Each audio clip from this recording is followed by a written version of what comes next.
Hi, everybody. I want to thank you all for coming. This is the 19th NewCrits talk. NewCrits is a global platform for studio mentorship. We have 16 artists on our platform that you can meet with directly, and we offer studio mentorship, professional mentorship, portfolio reviews, and contract coaching. Really, it's a platform to democratize art education, and the one thing that we do in person are these talks. We're also starting to offer classes. Our first class starts tomorrow, which is called New Identities for Dangerous Times. We'll be offering 3 more courses in the fall with some more artists that will all be announced soon. And yeah, you can follow us on Instagram, Substack, YouTube. All these talks, including Aaron's, will be on our YouTube channel, and then it'll be turned into like a podcast format and a transcript, so you can read it, listen to it, watch it, whatever you want. Okay, that's it for NewCrits. We are worn out psychologically, physically, financially, ecologically, spiritually. We've suffered injuries and lost loved ones, limbs, and homes. We've struck out and played on, lost love and conjured hope. Ours is an age of exhaustion, and Aaron Gilbert paints the exhausted of the earth.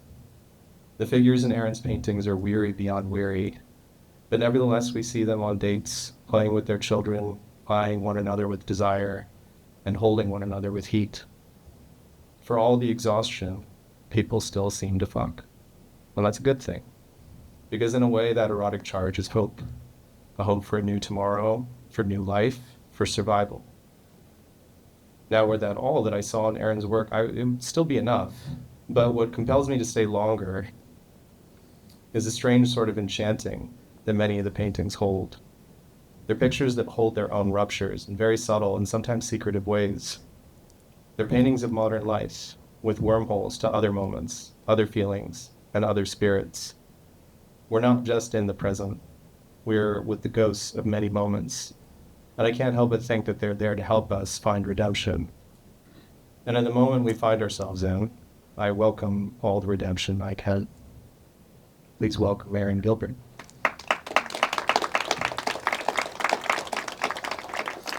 Yeah, thank you. That was really beautiful, actually. Yeah, for sure. How you feeling? I'm good. I'm good. It's nice to see everyone here. Yeah, you got your Dunkin', you got your tequila. Yeah. And a room full of people that I'm really happy to have a conversation with. So this is great. Aaron has a show up at Gladstone Gallery right now. It's up till April 19th. And I thought we should just start there. I think maybe the first thing that crosses my mind, especially like looking at older work and now looking at the new show, is like a lot of these paintings kind of feel like history paintings in their own way. And I just wanted to see, like, how does that sit with you? How do you think about the space of history painting? Yeah, I mean, that's really something I was trying to contend with in a very different way. Seeing a few years ago, actually probably about 6 years ago, seeing Diego Rivera's murals at the National Palace in Mexico City for the first time. I was really knocked over by the scope and the scale of that project. It felt like a lifelong undertaking. And it felt, in a way, like the equivalent of a visual form of Howard Zinn's People's History of the United States. And it just made me think that there was a much further reach I could do. Like knowing what I wanted my work to be taking on, there was a much bigger set of questions that I could go for more directly.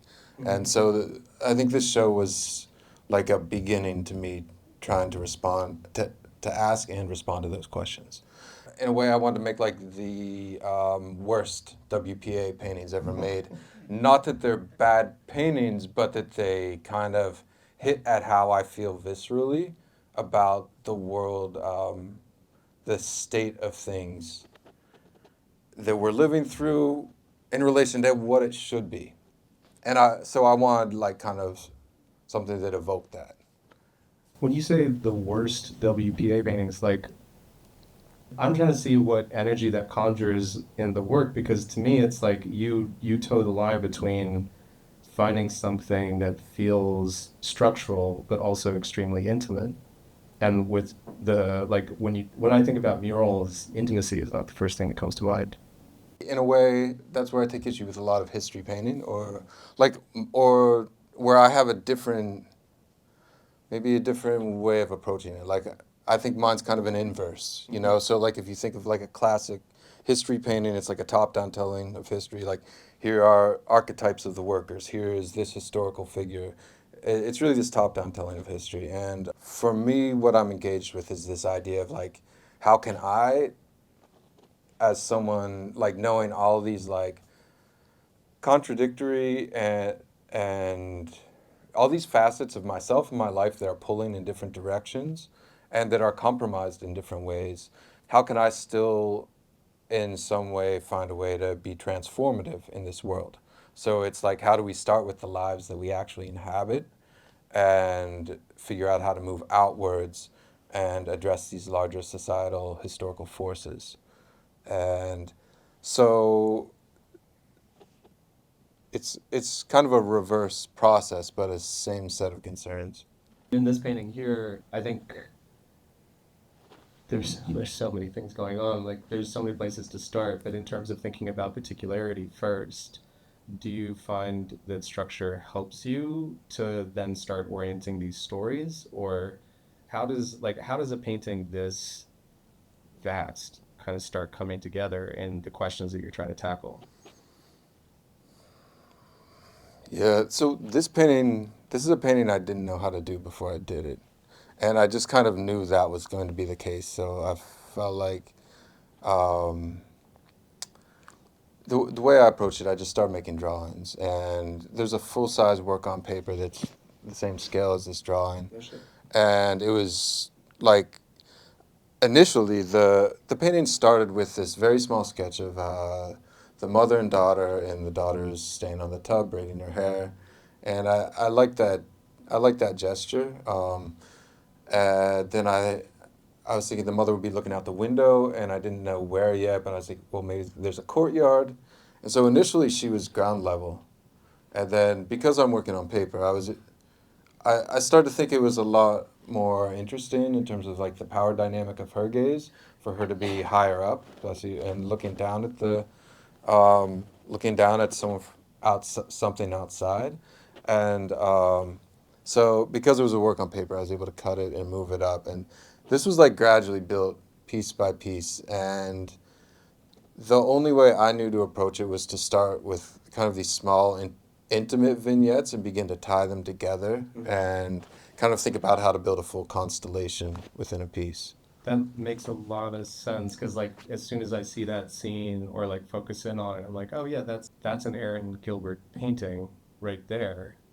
But then to see that become a story that unfolds into other stories, and then have like a larger sort of constellation within it is like that structurally makes sense to me.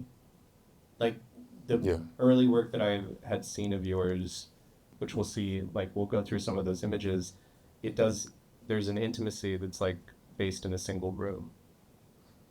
Right, right. It's like a very close, self-contained, tight composition. Yeah, and then I feel like in a lot of these paintings, there's something that's happening where there's a zoom out, and there's different things happening in the same picture, and there's different gatherings of how people are sort of organizing themselves in different stories related. Yeah. So, I mean, with those earlier works, I was always thinking like the power of this work is if I can have this palpable feeling of these larger societal and historical forces. So it might just be like a couple in the kitchen, like preparing food, or it might, it could be something very, very self-contained seemingly.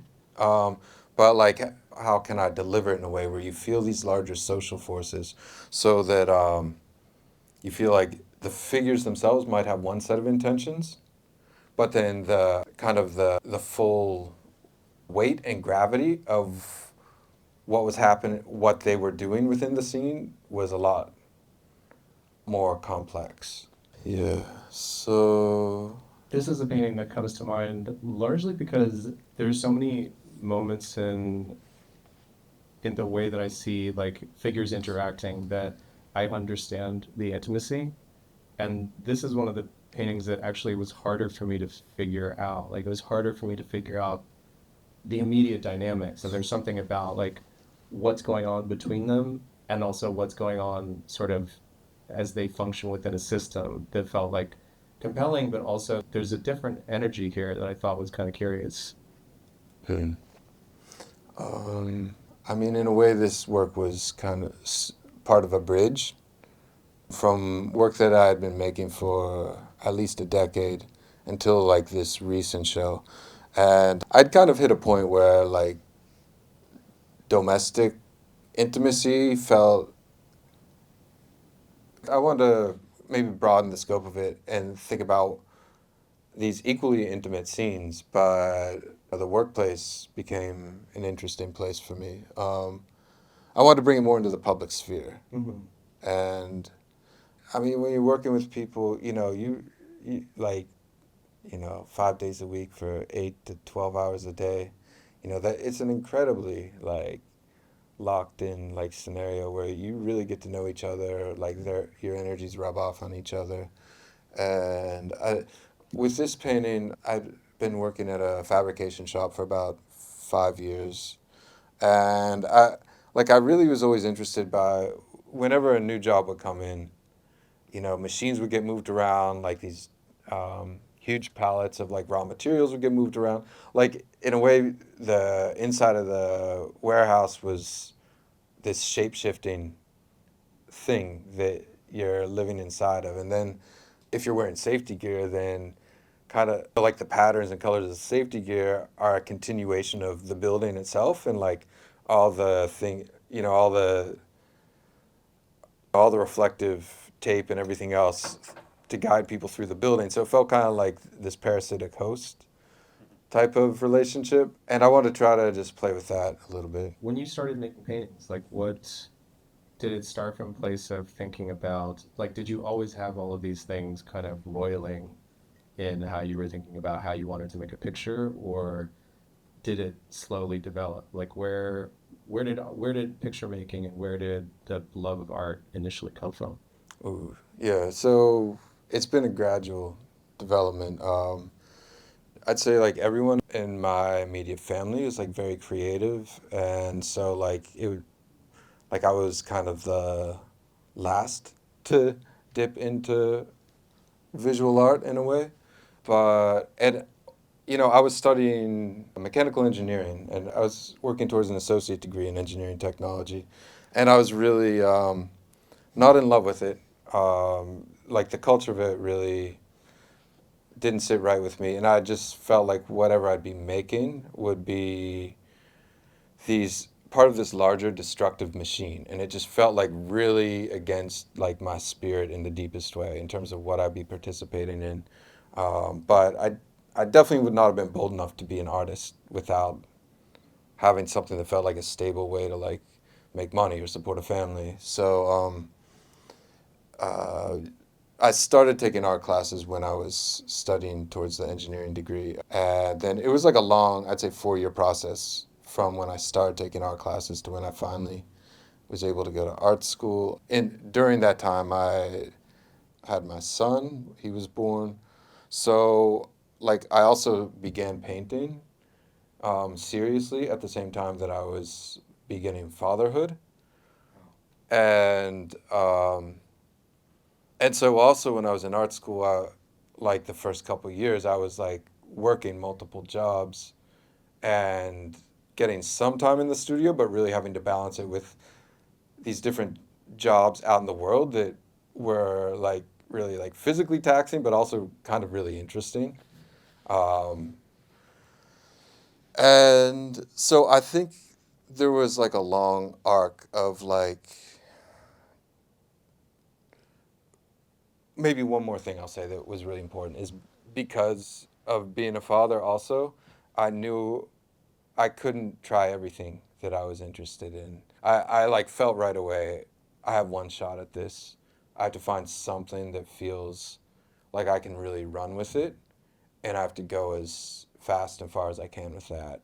And you And thought you like at that moment you thought I can be a painter. at that moment, I thought these 3 years, I was at Rhode Island School of Design, and I thought these 3 years at RISD might be the only time I make paintings. You know, like 15 years later, I might be pulling my paintings out from under the bed to show my kids, you know, this is what I did. So I wanted to really love what I did, and I wanted to really believe it. I wanted it to matter to me, and I wanted there to be enough of me in it that, yeah, I mean, honestly, I didn't think that people make careers out of this. So, Yeah, that's like taking those initial art classes, I can understand that to just be a way for you to find, I don't know, like an outlet for something or like a way to see, okay, what is it that I want to do? But the fact that it really became like the beating heart of what your creative life was and now is, that's a profound thing. What were those initial art classes? oh, it was just like beginning drawing type of art class, you And it know. kept like it kept you going. Like from Yeah. those classes, it wasn't like, oh, okay, this is interesting, but it like kept driving you towards more and more and more. Yeah, no, I mean, it felt like, so, you know, like a lot of artists, I'm pretty socially awkward and reclusive. And I don't like small talk or chatter. And like, I didn't want to be, you know, like making artwork was this doorway to being able to have conversations with somebody out there about things that were like really kind of rolling around in my head. I wanted to put something else up for people to Yeah. sink their teeth into. This reminds, I mean, for one, I think when you're talking about you painting your life and the physical circumstances of everything around you, it's you never seem to have a problem like putting really, really personal things into your work. And it's something that I was thinking about the other day where I don't know, there's this line like people ask comedians a lot, where's the line? What's something that you wouldn't make a joke about? Mm. And I was looking at your work and I was like, huh, I wonder if there's something that's too private for Aaron to make a painting about. I mean, there's many things that are too private, I think. And then it's also the spirit of how it's made. Um, I mean, I love being alive and I love people. And I want, if I feel like there's something I can make that, but yeah, if I feel like there's something I can make that has a meaningful connection with someone who I don't even need to meet them, but if I just feel like this gravity drawing me towards the making it, and I feel, you know, then I try to honor that and follow that.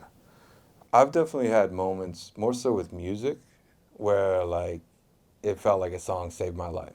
You know, where it was just like I was in this place of being really alone, and something just hit me, and there was someone else there with me.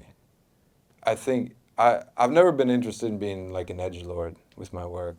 It's just not what I'm concerned with, and I think there is kind of a openness that I'm maybe not even that self conscious of a lot of times, but I don't know how to kind of bring that full circle, but yeah, Yeah, go no, ahead. I think it's one thing that stood out when you were talking about that was the way that you like the energy or the spirit in which you paint these seemingly like private things or just feeling the intimacy of a moment. The I think what you balance really well is something that feels very quiet and personal and intimate, but also there's something that feels almost mythological about it. That the characters in the paintings are both themselves and stand-ins. That they're who they are, but they're also maybe shells. Yeah, I think there's a lot in that statement. I think, kind of this larger thing to pull back for a second is one thing I've been thinking about a lot is this idea of what storytelling is, and that it's kind of like this concept that we don't live in like the universe in its full sense. We live in like our narrative of what that universe is and what that world is. It's kind of like living in a tent within a larger universe, and kind of narrative is what kind of how we describe the contours of that to each other, and kind of the horizon of what's possible. And then I look at mythology or spirituality as an overlaying of meaning onto that.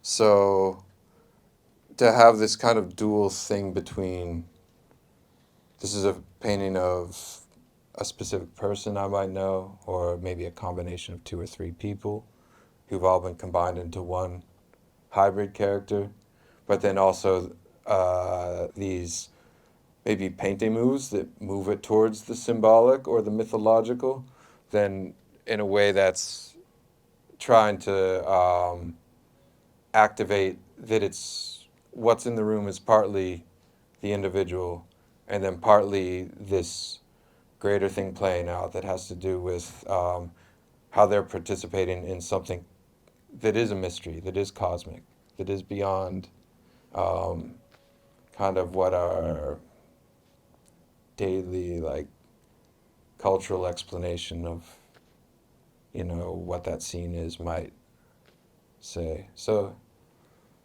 I mean I could keep going, but Were you the philosopher of the family? oh man, no. I mean I'd say very different ways, both sides of the family. Yeah. Yeah, yeah. So that was like the milieu, like this, like you're surrounded by people thinking about kind of grander ideas. Grander and worse ideas. Um, when I was this is my first semester in undergrad at RISD, and so I don't even remember what I brought to class, but my work was very rightly being criticized for the teacher was basically saying, I don't see anything of right now in this painting. It feels like you're kind of stuck trying to make something that looks like art, but nothing of this moment is in the painting. And I was talking to my mother on the phone after, and what she said was, well, an artist's job isn't to reflect the moment. She was like, the purpose of the artist is to be, or like one major part of a calling of an artist is the prophetic. And I think that's something that's really stuck with me That in would terms sit of the with work. anybody. Yeah. My mother has not said that to me. And yet here you are. So Yeah, yeah. Similar maybe, stories, but it's maybe someday we'll hear what she said. So there's of course like mothers are your first coach, confidant, teacher, all of the things. So I'm sure there's something there, but yeah. to establish the prophetic so early in the work and like in how you understand the the calling of an artist is that I guess this is purely for my own curiosity. How does one cultivate the prophetic? I've been thinking about it in different ways lately, but maybe to get back to that conversation of not living in the full universe, like we're inside some, like this moment, this age is within some room, that's been built out of a shared and very flawed story, like, and I feel like whenever we hit the poetic, I feel like a poetic is where there's like a tear in the logic, because if something's poetic, a linear explanation doesn't really reveal its power, but we feel that some truth has been revealed, something that like we can circle around it, but the language we have right now doesn't, doesn't fully deliver what it's delivering. It's this potential, and I feel like maybe that's some kind of tear or something from the other side penetrating and calling to us to move into a different, fuller stage. And so I link that to the prophetic in a way. Do you think that those tears always stay open or that they're historically contingent? Jackson Pollock was somebody that I just like, I'd seen in every poster in every college dorm, and I was like, this is so dead to me. It's so dead. And then much, much later in life, I remember going to the Met and standing in front of a Pollock, and I was like, holy shit. And it felt like it tore open again. And this is just like a very sort of modest example. It's happened many times, but for some reason that occurs to me right now. And there's moments when I feel like in my life, art has opened, a particular artwork has opened and a particular artwork has closed. And that there's almost like an aperture towards another place. Yeah, I can see that. Does it feel That's what you like, mean by historically contingent. I don't know that I have an answer to that, but I believe it, I guess, you know. just in terms of your experience, like, I know that for you, ancient artworks have been really important to see how they can stay present for you. Yeah, yeah.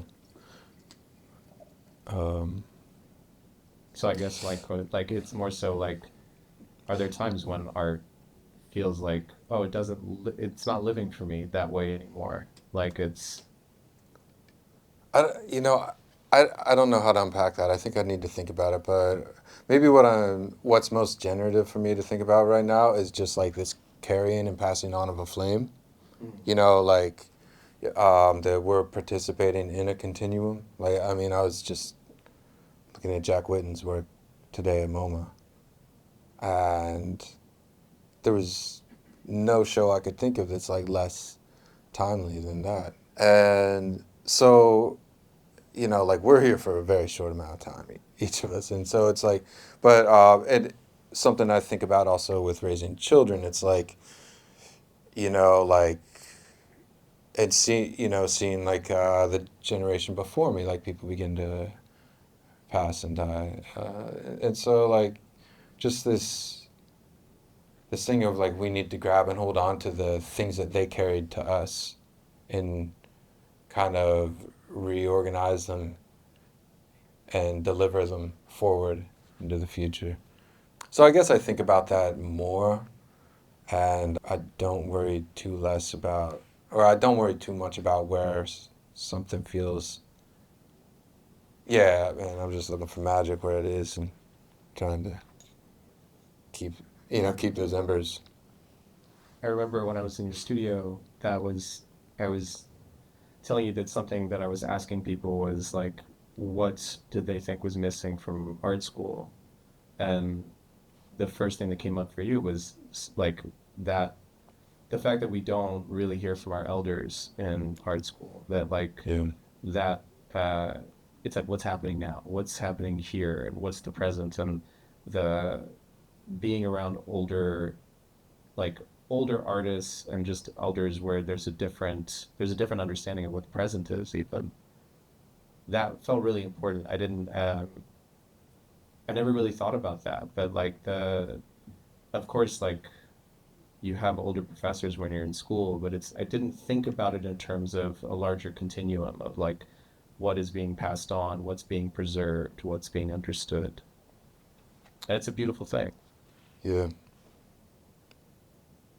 Well, I think there's something terrible that happens when you're isolated from generation younger than you and older than you. Like, that happens in academia, and I don't think that's that healthy.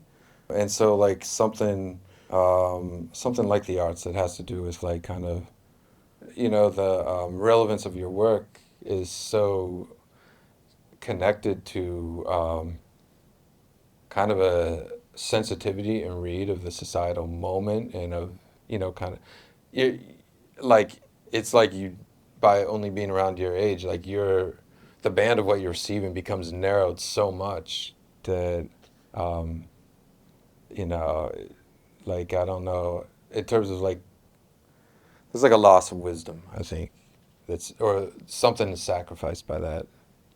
I don't know. In thinking about this show, like, was it in any way different than how you've thought about shows in the past, or how you're constructing this story? Because you're in thinking about that the universe that we live in, and that we're just seeing a fraction of the story. This is a way to almost like unpack different stories or narratives that are kind of lying latent. Is that the place in which a show comes from, or is that the place in which the work comes from?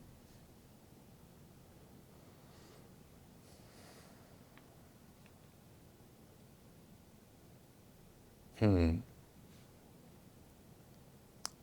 It's kind of hard to it's kind of hard to decide what came first. Like when I was making the work, there was this um, like I really wanted it to be this cohesive thing, and this was maybe I mean I haven't done a lot of shows, so this was a great opportunity where all of a sudden I had like more than a year to like work through and develop a full body of work, and I didn't know what those images would look like. I knew some things that would be in it, and I knew there was an unknown that I really, really, really wanted to move towards. Um, I I had no idea what that was or how I'd get there or what it would look like. But so in a way, that was a huge part of it. But then I would just go into the studio and I would need to make something. So I'd be starting with making a painting, but kind of, or making drawings towards a painting. But then I had the benefit of having that time to be able to reject something because it it felt like this could be a good thing, but it doesn't. This might be a nice path, but I don't think it's the right branch to take. So um, there was definitely a lot of testing different things in that sense. It's really, I mean, it's like I guess this is the case with every artist, but it's the process of sharpening your deeper intuitions towards a path that consistently feels true, and like whatever that truth is for you. And that's like the basis of so many bodies of work, but it's like you're seeing this show come together and seeing like how both labored and both free these paintings feel. Like they feel extremely precise, but not like there was like such a specific plan. Like when I see these kind of crescent moons up here, there's like a joy there that doesn't feel like it was premeditated. It was just like this image started coming together, and then moons were floating. And there's nothing left, there's nothing else to explain about that besides the fact that it needs to happen. There's like a necessity in the picture. Yeah, I mean, I think you're hitting the nail on the head. And it's like if this unknown, kind of unplanned thing doesn't happen, there are a lot of stages that are like really kind of developed and worked through. And but then if if if something's doesn't surprise me by the end of it, then I feel like the painting was kind of dead on arrival. That I must have slept through the making of it and not really been present. So, How much do you get rid of a lot? Do you destroy work? um, I don't usually destroy paintings. I There's definitely a lot of unfinished ones. There's a number of ones that probably won't be finished. And then drawings, I I make as many drawings as I can. So, This was, I was hoping, I was hoping that you would send me these images, but I never caught them. Oh no, my apologies. Yeah, Um, but you had these drawings of SpongeBob in your studio yeah. that were so fucking good, and I'm so sorry that you can't see them. They are really that good. Yeah, believe it. No, for real. Like, Uh, yeah, imagine SpongeBob with like the weariness of one of Aaron's figures, where they're tired, like they're just so tired. And um, man, I think about it probably once a week. There's just something that's so accurate about what I feel like everyone is feeling, where it's that the manic personality of SpongeBob, that's like the what you have to sort of do in the world and just like be this. I don't know, sometimes just like I feel like everybody has to be a laughing idiot just to make it through. And then to come home and just that the depletion in him in those drawings is, yeah, it feels very, it hit me really hard and I can't stop thinking about it. And again, I apologize. I think I'm the one who needs to apologize for not saying that. So, I mean, one thing I'd been thinking about with SpongeBob, like after the fact, was just that, like I think about how like children are very excited about life, and they like I think the world, kind of the magic of this world is rejuvenated, by it's by the presence of children, and it's like they're these messengers from the stars, and they're like to them life should be magical, and we should be present, and it should be fun, and like I feel like SpongeBob kind of is all those things. Like when he arrives at work to flip Krabby Patties, like there's nothing he'd rather be doing, you know, which isn't, I'm not saying that's how you should feel about your job, but it's just that excitement about, you know, being present. I think with the drawings that you're speaking of, like, it's more like what happens when you're in your mid 40s and that person is in there somewhere, but there's a lot of miles between them and you now and what you've done, and so it's like I don't know. There's kind of a larger project that's a part of, and I really can't wait to share it with people. So So wait, the fact that it's part of a larger project, now I'm there. I'll fly it wherever it's going. When you're talking about children being messengers of the stars, it made me think of this painting where when I first saw it, it put me in the strangest place. Like it's such a, it was, I think when I initially saw it, it was, where I initially saw an image, it was as if the child was like an inflatable, or like there was something so disembodied about the body. And then the more time I've spent with it, and also I guess it also helped that I've heard you talk about it, but this being coming from another place, and that there is this alien sense of a messenger from somewhere else. And there's been, my partner has a son who I've known since he was 5, Mm. and that was a great time to meet him because there were still these like vapors of Hmm. other places that you could still kind of be in touch with. And I've heard this from other parents. There's a curator who I was talking about a show that I'm thinking about, and to the wrong person, it would have sounded like a little woo-woo.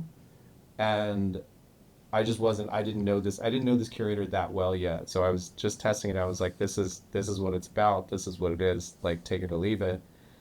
And she was like, I would have thought that's a little out there, but I have a 3-year-old now, and he has had a fully prior life before this. And he will tell me about the people he used to meet on his walks home. And she was like, and I have no explanation, but it is a thorough trip down like a series of memories that she can't explain. That's incredible. And Yeah. she was like, that changed everything. Yeah. And there's these moments when, yeah, where life upends all the rules that you know. And you have to obey the kind of enchantment of that. Okay. I mean, that's a wonderful thing, though, too. To have these things that take us from a place that feels tired and just constant and predictable into something, that reinvents life again, I think. It's the funny place that I also see your work sitting, where there's a lot of like really heavy things that, you know, in this show alone, it's like we can run the gamut and see everything everything that life has to offer, in a sense. Someone, I mean, I feel like I don't need words for this. There's such a weight, and yet I also feel like there's still some kind of levity. There's still like the fact that this painting is called Hot Moms is like, it's a good way to orient it. It's a good way to like sit with it, because there's a slowness to everything about it. There's a slowness in how even time itself is making itself manifest in the painting. But it also, like, it's just, it gives you, what is the word? Permission. The title Hot Moms gives you permission to treat it as both super heavy and super light. And I really like that, because in a sense, I feel like if you don't know how to be dumb, I don't know how smart you really can be either. Like, you gotta have both. You gotta be able to like just fucking be dumb.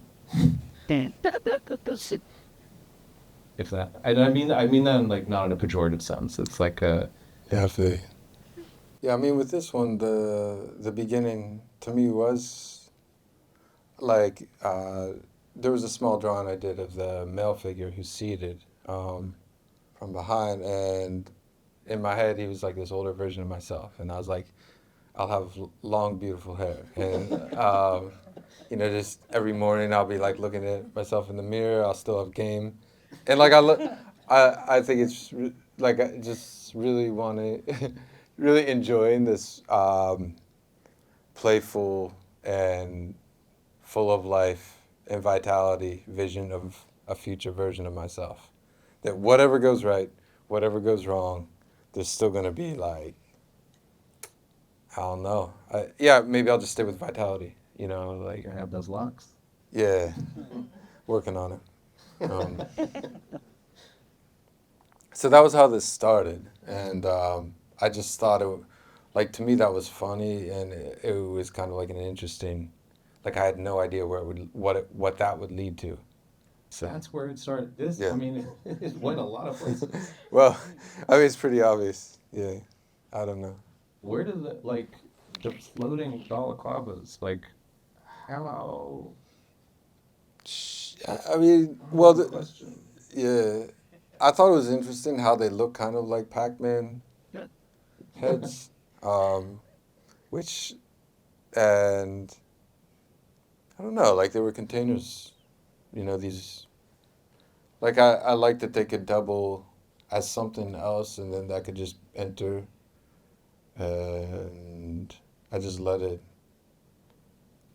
take me where and then there's parts that to me were very, very serious, like the child who's next to the mother, like, that's a very specific relationship between a child and a mother that's like protective and very much, like very, like, this is my home, this is my world, this is my universe. So like that's a very particular like thing, and you know, in my head it never was settled, and I wanted it to stay open whether he was seeing himself as a child or if he was looking at a real child, or if he's looking at a child but not seeing the child but seeing like his younger self. And I think all of those things can be true at the same time.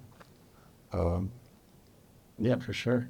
The the spectral quality, there, I feel like there's a number of ways in which you use like the ghost or the specter of something that either has happened or is yet to happen. There's like a haunting that happens. And it's not always like I don't necessarily it doesn't necessarily have to be like a bad thing. It's like yeah, this is just we exist with many kinds of beings. And yeah, it's fascinating to see how that plays out because sometimes it's like an actual figure. Sometimes it might just be like there's one painting where it's almost these two almost like circles next to the person's head, yeah, and it's just it orients you in this way that you lock into that feeling, but it's not explicable as like a specific narrative.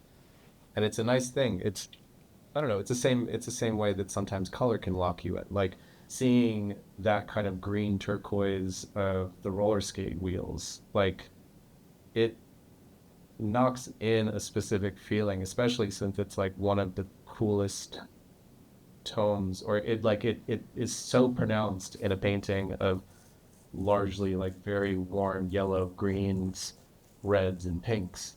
And then you just see those wheels, and you're like, those wheels are here to tell me something because of that color orientation. And like, there's such a fluidity in the way that that happens in a lot of these paintings where it can be the way that something's painted, that it's here and not here, or it can be the pronunciation of color that just like knocks it into place.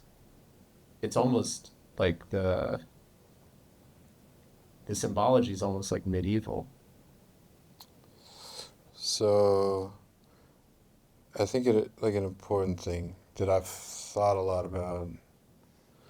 Um, like I think a lot of the painting that I've really been influenced by is, you know, in terms of the Western canon, is like from Giotto and then earlier. And so like I look at a painter like Giotto, and that was this moment of a doorway between two worldviews, and one was kind of coming from this world being a place that was still inhabited with magic, where the sacred was still present in living and non-living things, but basically an enchanted world, and where there was mystery and forces in the presence of the sacred, kind of with this like this Cartesian philosophy where like all of matter, all plants, animals, and even humans are raw material meant to be extracted and carved out in service of industry and for profit accumulation. That philosophy was kind of a necessary underpinning, for like if you look at the larger catastrophes of colonialism and a lot of the things that we're looking at now. And so like the oncoming ecological crisis is also a result. It required this kind of very degenerate narrative or story to be sold. And I look at a painter like Giotto as someone who, whether he realized it or not, that work embodies like this doorway between those two moments historically. A quote that I talk about a lot is where Mark Fisher, basically when he was writing on hauntology, and he states that, when we've hit this terminal point in history where we're no longer able to visualize some positive possible version of a future, we need to look back to these past relics for echoes of other possible futures. And so I think there are ways that I'm kind of really looking at and riffing off of moves that were in different traditions of paintings that predate that transition. And, it's with this interest of, we've hit this wall, and where are there new doorways to find so we can actually move into something different? When you think about, like, I'll go to this painting. Yes. So in thinking about doorways and symbols, there's ways in which you're using extremely well-known corporate symbols, but they also have, like, I as a viewer believe that there's something more through the painting. And there's, again, just on a on a personal level, I'm curious if you believe that the corporate symbol can, like, that something, even though it is couched in a capitalist vocabulary in its like inception, that can it transcend that, or can it become something other? Or do you feel like you are making it other? Maybe there's a couple parts to that. First of all, when I'm using these logos, it's because I think they are something more, maybe than even their awareness or intention is. Like I've been thinking a lot, like how commodity fetishism, it's like the metaphysics of our moment now. And I'm not more interested in Adidas than any other company, but that logo really hit me and struck me. And like I was walking past the storefront at night and I saw it, and I was just kind of really drawn in, and like it felt so like seductive and like cold, and it vibrated, and I was really interested in it and thinking it's kind of like a lotus. It's definitely pulling from these archetypes deep within our psyche that consciously or unconsciously. But there was a second part to, I think, that question. Oh yeah, I mean my interest in continuing to play with it is like what, like I'm interested in when we, like what happens when you read it in the same way you read kind of the kind of religious archetypal image, like, or icons, religious iconographic symbols. Like if you look at like Catholic paintings, where there's like a crucifix or, maybe 30 other things. When this is in some ways, when this is placed next to it, I'm interested in what happens. There another Mark Fisher quote. He mentions how like he was talking about I think the National Gallery in London or something like that, and he was saying, to some visiting extraterrestrial, like if they were to see all these things laid out, it would be like these are all the different things that humans believe, but we don't believe in any of them. And he was kind of saying that's the power of capitalism, is it can like consume everything, but it also doesn't believe in it. It kind of kills the belief in that thing. And so what happens when you put these logos that are the commodity fetish things, like this is the thing that's supposed to draw us in. Like if you think about those, what are they, like anglerfish, where it's got that light, that's what that logo is in a way in my mind. That's that thing that draws me in to participating in something that's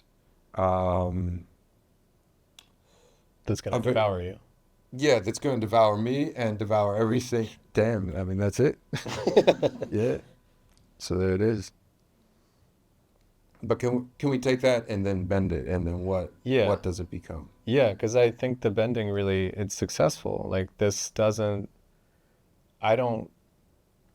feels like an aperture to something else. It doesn't feel like an aperture to rapacious capitalism. It feels like it's a window into the the conditions of like what kind of privation capitalism creates, but it doesn't feel like it lives and dies there. It feels otherworldly too.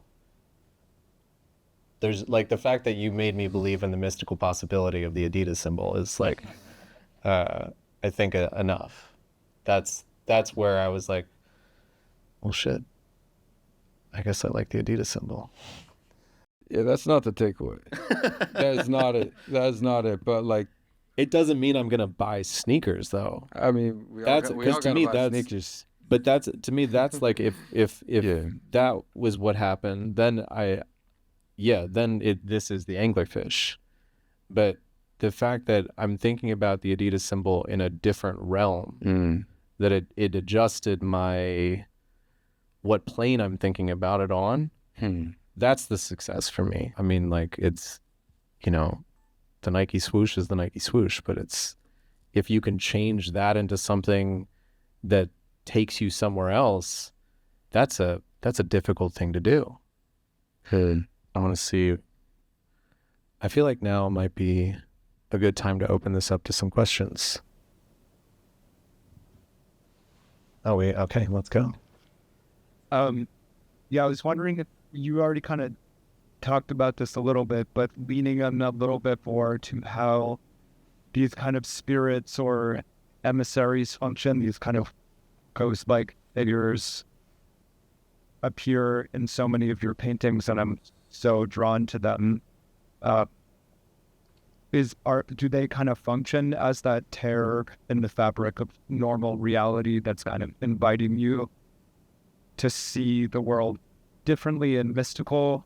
Do you see them as entities that are coexisting with us in a way? Like, yeah, we'd just love to hear how these beings function in your universe. They definitely inhabit my universe when I see them in your paintings. I mean, maybe it's different each image, but I think at the heart of it, I do think there's ways that we're all like bridges between what we're aware of and what we know, and then things that are a mystery to us. And so I don't know if it's an either or in terms of a figure being solid, or there's a slipperiness between when the same figure isn't fully in the room, and then also kind of an opening to something that's outside the room. Yeah, please. My name is Anna Lushenko, and the way I see your art pieces, especially the one that you created at the beginning, which is very beautiful, but to me it resembles beliefs. And then the art piece that we just started this talk, that was many stories all together that kind of looked to me as a cabbage. So are we going to see a garden? If talking about your new upcoming project, if that's going to be a bigger universe with the same intense intimacy, or you just gonna keep the path that you're leading towards to at the moment, how it's gonna be in the future? I don't know totally yet. I hope there's something in it that I have to grow into making, I hope that process isn't too painful. But I think I really believe, I kind of really believe in the creative act. And I think it's something that requires you, when you engage with it, to let go of what you know to some degree, and let go of what you brought into the room to some degree. And also, the word kind of guides you, and the process should guide you into kind of expanding what you're considering with that piece. I love the cabbage metaphor. It's the first I've heard of it. Sharon might be. Yeah. Yeah. Hi. I really appreciate the way you've spoken about like this kind of vigilance you have around like a kind of heroic posture when it comes to like history painting and or like the things you like inherit through painting that you like don't fuck with. And I guess my question is kind of about what the kind of formal or like internal questions you bring to your work when you like, because I think about this body of work, you like scaled up, and there's like a lot of kind of like bigger swings that come closer to the kind of like ambition and scale and like heroicism of like some of the painting we were talking about before. And I'm wondering how you like negotiate that. Is it a matter of like keeping room for like improvisation while not planning too much, or is it like, I don't know, I just want to hear about it. What do you remain like vigilant of when it comes to like making sure your paintings aren't or keep from falling into this heroic posture that you don't want? What do you mean by heroic posture? Maybe. I guess I sort of arrived at that language through like the way you're talking about murals and how you want to be like just a bad WPA mural, and like some of the things you said about how the kind of like keeping it closer to your life and the domestic sphere helps you kind of stay away from this kind of like archetype painting or something. Yeah. Well, the difference between like something like this or what you're doing. Yeah. I mean, I don't know the context of this piece well enough to speak about it directly, but for me, like archetype, like, yeah, no, I feel archetypes to me lack something when it comes to the very particular thing that I'm trying to accomplish with work. And what I'm really concerned with is this question as a human, is this question of like, how can I actually participate in this world right now in a way that's substantial and meaningful and potent and has a positive impact. I'm like really concerned about what is this world that's being passed on to the next generation, and what's my role to play in that. And and so just like tactically speaking, to me it's important to like have kind of flaws and compromised realities of the characters be foregrounded, because I think not just flaws, but also like the really complex range of who we all are. Like we aren't like these one-dimensional like executions of an idea. Like we have all these different layers to us, and so I'm always trying to think of how to develop each character within the image, so that as a viewer, you might walk into it, first see it one way, and then see that figure one way, but then also see that, oh, maybe there's these other nuances that actually kind of change something about that figure, or change my read of it. And so to get back to the first thing about like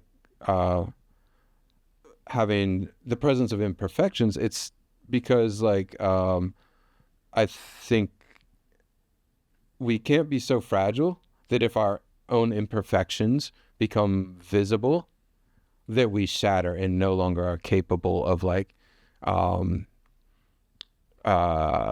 really kind of realizing our full potential, right? And just this kind of insistence that like whatever is absurd about me when I look in the mirror in the morning, just being able to see that, to look myself in the face and be like, yes, I see that. there's all these things that if I could, I would wish differently, but that doesn't have the final say. And I have this potential to do something that is profound, and that's going to be what defines me. You know, like whatever my divine cosmic destiny is, nothing I've done before, nothing anyone else has done, nothing anyone says has a power over that, and I can activate that and articulate that in the world. So like to me, those are like these layers of things that when I think of like your kind of standard like social realist like artwork, it feels like it's a template that doesn't have the capacity to do that unless these other things are introduced. And so my question is like, what are those other things that need to be introduced?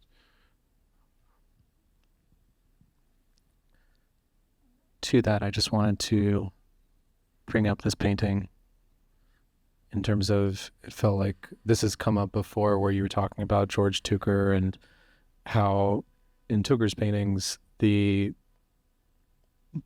institution overwhelms the individual, whereas I think we've all seen in Aaron's paintings that there's a real struggle there, that it's not completely subsumed. There's still something alive in the individual or in that kind of human intimacy.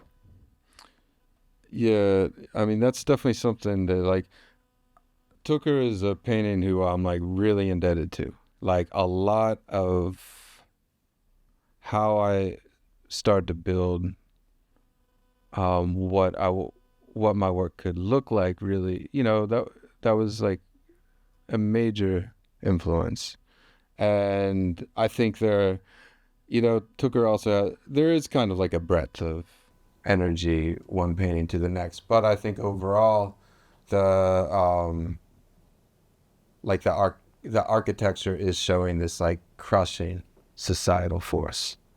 They're beautiful, beautiful artworks, and I'm always interested in this thing of like how do you find someone who's, you know, like I'm interested in thinking about like when I find someone who's influencing my work, how do I define how I'm indebted to them, and then how do I define the ways that I'm the antithesis of what they're doing. And so